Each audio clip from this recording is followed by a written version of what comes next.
Hi friends, ఎలా ఉన్నారండి? అందరు బాగున్నారా? ఈ వీడియోలో వచ్చేసి ఈ యొక్క టీ స్టాల్ పర్పస్ అనేది ఈ యొక్క షెడ్ తయారు చేసామండి. ఈ యొక్క షెడ్ నిర్మించడానికి ధరంతో పాటు తెలుసుకున్నామండి.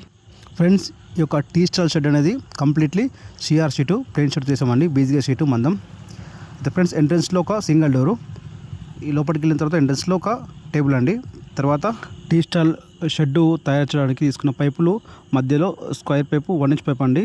ఫ్రేమ్ వచ్చేసి టోటలీ 1.5 ఇంచ్ పైప్తో వేసామండి. టోటల్గా ఇది వెల్డింగ్తో వేసామండి. చాలా స్ట్రాంగ్గా ఉంటుంది. ఫ్రంట్ సైడ్ ఒకటి ఓపెన్ డోర్ అండి, ఇటు సైడ్ ఒకటి, తర్వాత ఇటు సైడ్ ఒకటి ఓపెన్ డోర్ అండి, ఇంకోటి 2 ఓపెన్ డోర్స్ అండి. ఇది ఒక సింగిల్ డోర్ అండి. సిఆర్ షీట్ ప్లెయిన్ షీట్తో వేసామండి. బీజిగా షీట్ ఇది మొత్తం టోటల్గా వెల్డింగ్తో తయారు చేసామండి. చాలా స్ట్రాంగ్గా ఉంటుంది. షెడ్ వెడల్పు 4 ఫీట్లు, హైట్ 7 ఫీట్లు, పొడవు 8 ఫీట్లు అండి. టోటల్గా ఇది తయారు చేయడానికి వచ్చిన ఖర్చు వచ్చేసి 30,000 రూపాయలు టోటల్ ఖర్చు ఉందండి. ఫ్రెండ్స్, ఈ వీడియో మీకు ఉపయోగపడుతుంది కాబట్టి చేయడం జరుగుతుంది. ఈ వీడియో నేను జగిత్యాలలో ఇస్తున్నా. 2025 ఏప్రిల్ 5వ తారీఖు ఇస్తున్నాను. వీడియో నచ్చితే లైక్ చేయండి. వీడియో అందరికీ చాలా సరే అండి. Thank you for watching.